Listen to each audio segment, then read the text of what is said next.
সত্যি বলতে এই খাবারটা অনেক টেস্টি ছিল। আমরা আসলে এমনই হয়। তাহলে চলো এখন তো আমাদের হানি বিরিয়ানি কাহিনীটা বলি। হেই গাইস, আসসালামু আলাইকুম, welcome back to my another new blog. স্বপ্ন আর সংগ্রামের আরেকটি নতুন ভিডিওতে আপনাদেরকে স্বাগতম। প্রতিটি সকাল শুরু হয় আমাদের এক একটা নতুন সম্ভাবনাময়ী গল্প নিয়ে। তাই প্রতিদিনের মতো আজকে আমি ঘুম থেকে উঠেই ব্রাশ করে একদম নিজেকে ফ্রেশ করতেছিলাম, আর ফ্রেশ করার পরেই ছোট্ট নাস্তা দিয়ে দিনটাকে আরো সুন্দর করে তুলতেছি। তাই আজকের নাস্তা হিসেবে আমি বেছে নিয়েছিলাম কাজু বাদাম, কাঠবাদাম, কিশমিশ, খেজুর, সাথে ছিল আরো কালো কিশমিশ। আর এ ধরনের নাস্তা আমাদের শরীরকে অনেক স্ট্রং রাখে। নাস্তাটা শেষ করেই আমি বাইরে চলে এলাম, আর কেন বাইরে চলে এলাম ওইটা তোমাদেরকে বলি। আজকে আমি মেডিকেলে যাচ্ছিলাম, কারণ আমার বন্ধুর টেস্ট করাইছিলাম, বাট রিপোর্টগুলো আমি পাইছিলাম না। বিশেষ করে তোমরা যারা মেডিকেলে চলাফেরা করো তারা জানো যে রিপোর্টগুলো একদিন পরে 2 দিন পরে দেয়। সেই সুবাদে আমারও একদিন পরে আসতে বলছিল। আমি সেখান থেকে রিপোর্টগুলো নিয়ে বাইরে চলে আসলাম, আর বাইরে আসতে দেখি প্রচন্ড বৃষ্টি হচ্ছিল। বৃষ্টির কারণে আমি বেরই হতে পারতেছিলাম না। তারপরে বের হয়ে আমি চলে আসলাম আমার হোটেলের সামনে এসে আমার মনে পড়ে গেল এখন দুপুর খাবারটাও নিতে হবে। খাবারটা নিয়ে আমি উপরে যাইতে আমার মনে পড়ে গেল যে স্যার আমাকে একটা মানি রিসিপ্ট দিয়ে গেছিল, সেখান থেকে আমার কিছু প্রোডাক্ট আনতে হবে। সেগুলো আনতে আমি আবার বের হচ্ছি। যদি লাখ ভালো থাকে, কপাল ভালো থাকে, তাহলে অনেক কিছুই হয়। সত্যি বলতে এই সিচুয়েশন গুলা আমাদের লাইফকে একটা অন্যরকম ফিল দেয়।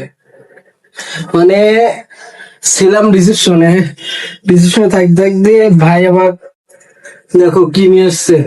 রিজিক কি একটা জিনিস ছিল, মনে করেন যে খালি পেটে একবার রাতের খাবার খাওয়ার কথা ছিল, সেখানে মধ্যে কিসমতে আল্লাহ একজনকে দিয়েছে। Thanks for this. তো ভাই অনেক আন্তরিক, আমাদেরকে মাঝে মাঝে অনেক ভালোবাসা দেয়।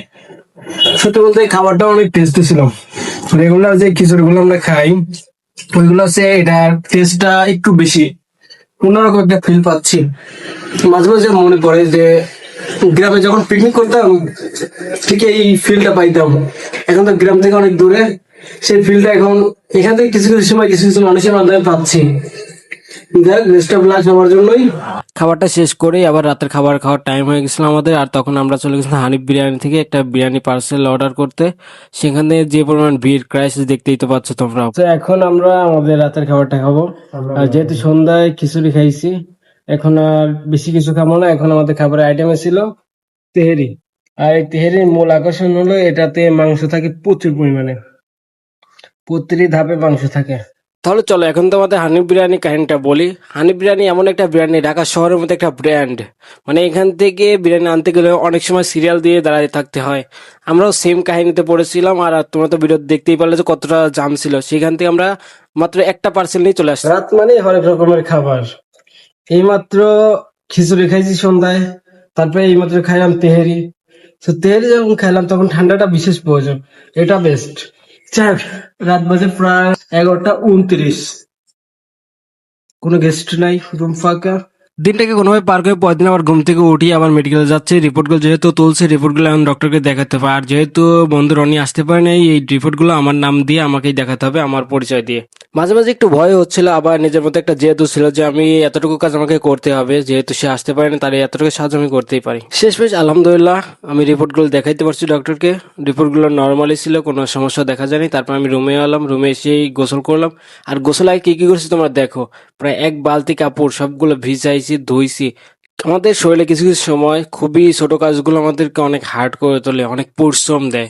আজকে যখন আমি এই কাপড়গুলো ধুলাম তখন আমার ভেতরে একটা প্রশ্ন জাগলো যে 2022 সালে আমি যখন আমার আম্মারে বলছিলাম আম্মা এই কাপড়গুলো ধুয়ে দাও, তখন আমার আম্মা বলছিল যে নিজের কাপড় নিজে ধুতে শেখ।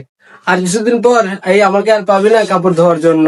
বাট সেটা এখন খুব বেশি মনে পড়ছে যে 1 বালতি কাপড় ভিজাইছি, পুরো কাপড়গুলো ধুয়ে এইমাত্র গোসল শেষ করলাম। আর গোসল দেওয়ার পর একটু ক্লান্ত হয়ে গেছি, যে এতগুলা কাপড় ধুইলাম, খুবই টায়ার্ড। এখন ওই আমার কথাটা খুব বেশি মনে পড়তেছে যে আমরা আসলে এমনই হয় যে আমাদেরকে সবসময় শিক্ষা দিতে চায়। যে কোনো কিছু আমরা যখন আমাদেরকে বলি তখন আমরা ওই কথাটাকে তাদের শিক্ষা হিসেবে আমাদেরকে দিতে চায়। আমি যখনই কাপড়গুলো ধুই তখনই আমার ওই কথাটা মনে পড়ে, তাই আজকে আপনাদের সাথে শেয়ার করলাম। হয়তো আমার মতো আপনাদের আমরা এরকম কথা বলছে, কারণ প্রতিটা ক্ষেত্রে মায়েরা চায় সন্তানদেরকে শিক্ষা দিতে, যাতে সন্তানরা নিজে নিজে চলতে পারে, নিজের কাজগুলো নিজেই গুছিয়ে নিতে পারে। তারপর আমি আমার অফিসিয়াল কিছুটা কাজ শেষ করে আবার ছাদে চলে এলাম এই প্রকৃতিটা দেখতে। তোমরা তো জানোই যে আমি এই ছাদে উঠি প্রায় রোজই। এখানে তোমাদের একটা বাস্তব কথা বলি, যে তোমরা ভিডিওতে আমার লাইফটাকে যত ইজি দেখো, আসলে কিন্তু আমার লাইফটা এতটা ইজি না। আমি খুবই ব্যস্ত থাকি, আর যে টাইমটাতে ফ্রি থাকি ওই টাইমটাকেই কাজে লাগিয়ে তোমাদের সাথে আবার ফিরে আসি। আজকে আইটেম গুলা একটু ভাজি কোয়ালিটি, মানে শুকনা রেগুলার তরল ঝোল খাইতে খাইতে কেমন যে লাগতেছিল। আজকে যে বিচারা বুদ্ধি করে ভাজি আইটেমের মধ্যে নিয়ে আসছে সবকিছু, এটা কিন্তু অন্যরকম। আর একটা জিনিস মজার জিনিস তোমাদেরকে দেখাই, এই যে দেখো, এটা হলো পাট, পাটের পাতা। তো এটা কি ভাজি নাকি কাঁচা, কোনটা? তোমরা কমেন্টে বলে দিও, এটা কি এত ভাজি করা জিনিস নাকি কাঁচা জিনিস। ভাই এখানে হোটেলের জিনিস, কিছু কিছু জিনিস, এই যে দেখো, এটা হলো পাটের শাক ভাজি। কি বলবো, তারপরে কিছু বলার নেই, খাইতে তো হবে, জীবন তো বাঁচাতে হবে। খাওয়া দাওয়া শেষ করে আমি আমার রিসেপশনে বসে আমার অফিসিয়াল কাজগুলো করতেছিলাম। হঠাৎ করে একটা ভাই আমার জন্য একটা পার্সেল এসেছে। এই পার্সেলটাতে কি ছিল তোমরা দেখে নাও। এইখানে কাজ করার পরে আমার সবচেয়ে যে বিষয়টা ভালো লাগে, এই যে এরকম কত যে পার্সেল গিফট পাইছি, যেগুলো বলার মতো না, যেগুলো নিজে কিনে খেতে পারতাম না, সেগুলো অনেক কিছু এখানে গেস্টের মাধ্যমে পেয়েছি। অনেকের সাথে ভালো বন্ডিং, ভালো মেলামেশা, সবকিছু মিলায় সবাই যেন খুবই আপন করে নেয় খুব দ্রুত। মানে কি বলবো, আসো এটার মধ্যে কি আছে আমরা দেখি, আর আশা করি ভালো কিছুই থাকবে। তোমরা গেস করো কি থাকতে পারে, চলো। তারপর আমি পার্সেলটা খুলতেই তো অবাক হয়ে গেলাম যে এর মাঝে তিনটা আইটেমের জিনিস ছিল, যা আমি কখনো চোখেও দেখিনি। হয়তো সিঙ্গারাটা চোখে দেখছি অনেকবার, মিষ্টিটাও মাঝে মাঝে খাইছি কোথাও, বাট এই আইটেমটা আমার কাছে আজকে নতুন। এটা নর্মাল হইতে পারে তোমাদের কাছে, বাট আমার লাইফে এটা ফার্স্ট। এটা আদৌ কি এগুলো আমি পাওয়ার যোগ্য? তোমরা কিন্তু মাঝে মাঝে ব্লগের পার্টে দেখতেছো এগুলো, যে আমাকে মানুষ কতটা ভালোবাসে, যে কত কিছু আমাকে গিফট করতেছে। আমি নিজে মাঝে মাঝে একটু আনলেস হয়ে যাই যে আমি কি আসলে এগুলো পাওয়ার যোগ্য।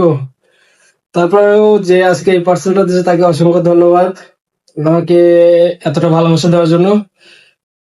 সবাই আমার জন্য দোয়া করবা, আর যারা আমাকে সাপোর্ট দিচ্ছ তাদেরকে অসংখ্য ধন্যবাদ।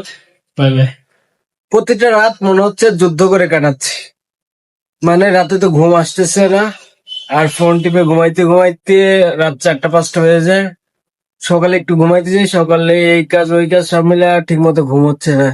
এই যে চোখের অবস্থা, পিম্পল বের হয়ে যাচ্ছে, ঘুমের অভাবে চোখের নিচ তো আছে, এই অবস্থা খারাপ। তারপর তোমাদেরকে সাপ্তাহিক 3টা 4টা করে ব্লগ দিব, আর একটু সাপোর্ট দিও।